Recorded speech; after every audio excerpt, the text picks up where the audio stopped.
If you need complete control over your store layout, you may want to create custom templates inside your theme. So let's look at how to do that now.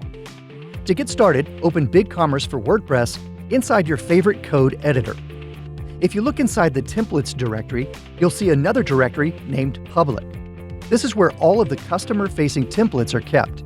If we copy this entire directory to our theme and rename it to BigCommerce, we now have complete control over every single template that BigCommerce uses. However, if you do this, you'll also be responsible for maintaining every single BigCommerce template, which may be cumbersome if changes are required. So we recommend only creating child templates for the layouts you need to modify. With that in mind, let's customize the product single template. This template is named product-single.php and can be found inside the public templates directory, nested in components, and then inside products.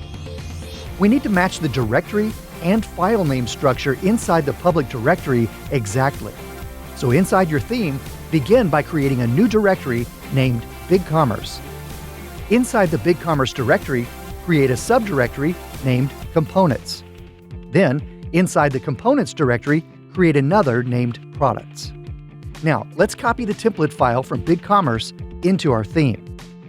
Now, one final caution. It's incredibly important that you do not remove the class names or data attributes inside your custom child templates.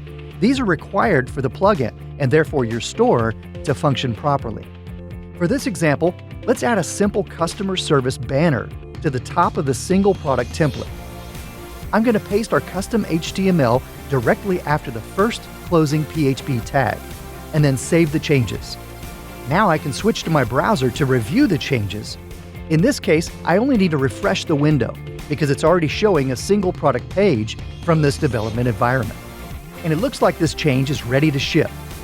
You can repeat this process for any template you want to customize. Just be careful to keep the directory and file names the same. Finally, if you only need to make simple alterations, like the one in this example, you may prefer using hooks to inject the content. In some cases, these are easier to maintain than entire template files. Check out our other videos to learn how to make the most of BigCommerce for WordPress and further customize it to suit your needs.